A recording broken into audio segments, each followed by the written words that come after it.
Assalamualaikum warahmatullahi wabarakatuh. Perkenalkan, nama saya Nurul Fazria Lasengka dengan NIM akhir 010 dari kelas A Farmasi Fakultas Kedokteran dan Ilmu Kesehatan, mahasiswa Universitas Islam Negeri Alauddin Makassar. Baik, di sini saya akan melakukan edukasi terkait analisis DRP penyakit stroke. Berikut edukasinya. Baik, di dalam video saya kali ini saya akan melakukan edukasi terkait salah satu skenario.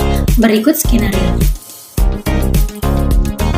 Langsung saja, di dalam skenario tersebut memaparkan bahwa seorang pasien berinisial LN dengan usia 45 tahun didiagnosis dokter dengan iskemik stroke embolik. Nah, seorang pasien ini mengaku bahwa dia memiliki keluhan lemah tangan dan kaki kiri serta tidak bisa berbicara sejak 5 jam yang lalu.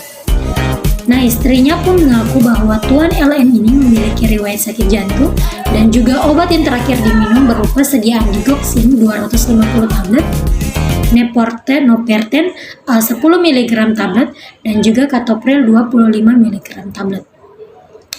Nah, selanjutnya pasien ini dilakukan terapi dengan enoxaparin dengan dosis 3 kali 0,4 dan juga brain aceti 3 kali 500 mg, Plavix 3 kali 75 mg, serta neurobion injeksi 1 kali 1. Nah, pada hari ketiga, si pasien muncul komplikasi berupa kejang dan juga sesak nafas yang disertai dengan panas tinggi.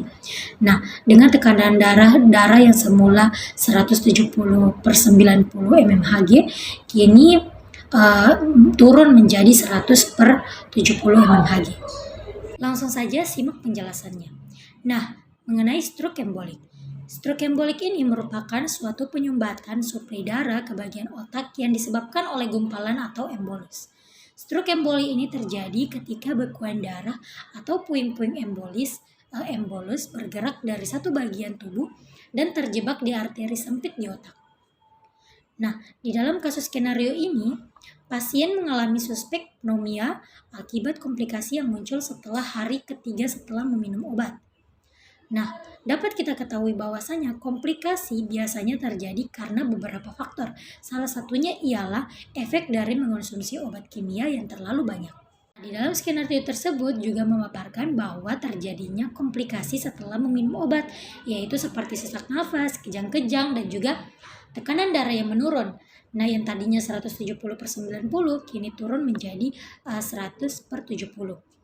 Nah, di sini saya menemukan beberapa permasalahan. Titik permasalahan yang pertama mengenai permasalahan dosis, di mana kita sebagai seorang farmasis harus tentunya memperhatikan betul-betul kadar dosis yang nantinya kita berikan kepada pasien. Nah, di sini di dalam skenario dosis yang diberikan kepada pasien itu mengenai obat Plavix 3 kali 75 mg. Wow, menurut saya ini terlalu besar atau terlalu tinggi dosisnya. Sebagaimana yang kita ketahui bahwasanya dosis rasional untuk obat Plavix sendiri yaitu 1 kali 75 mg. Nah, yang pertama yang harus diperhatikan ialah mengenai dosisnya. Kemudian yang kedua mengenai masalah interaksi. Nah, di sini enoxaparin akan berinteraksi dengan Plavix yang akan menyebabkan peningkatan risiko pendarahan. Nah, efek adaptif yang dimaksudkan ketika kedua obat ini diresepkan. Nah, digoxin akan berinteraksi dengan katopril berdasarkan Pusat Informasi Obat Nasional. Interaksi dari kedua obat tersebut akan menyebabkan terjadinya hipokalmia atau hipomagnesia. Nah, adapun di sini saya ingin menjelaskan sedikit terkait mekanisme kerja DRP yang terjadi pada skenario, yaitu yang pertama, pneumonia merupakan salah satu penyakit paru-paru yang cukup sering terjadi di Indonesia. Penyakit ini juga menyerang salah satu atau kedua paru-paru sehingga menyebabkan kantong udara di paru-paru tersebut meradang hingga membengkak. Selain itu, kantong-kantong udara kecil yang berada di ujung saluran pernafasan pengidap jukta bisa diparu dengan air atau cairan lendir. Nah, berikut juga saya ingin memaparkan terkait bagaimana cara kerja obat yang diberikan. Yang pertama enoxaparin. Enoxaparin ini dia akan bekerja dengan menghambat pembekuan zat di tubuh hingga menyebabkan pembekuan darah. Dan yang kedua brain. Nah, obat brain ini dengan cara melindungi otak hingga mempertahankan fungsi otak secara normal serta mengurangi jaringan otak yang rusak akibat cedera. Dan yang ketiga neurobian. Nah, ini bekerja untuk mencegah gangguan saraf akibat kekurangan vitamin B. Kemudian planol. Planol ini mengandung zat aktif clopidogrel. Nah, dan secara selektif ini menghambat ikatan endonisen di bagian prostat pada reseptor ADP platelet. Dengan demikian, maka akan menimbulkan hambatan terhadap agresiasi platelet dan pembentukan trombus.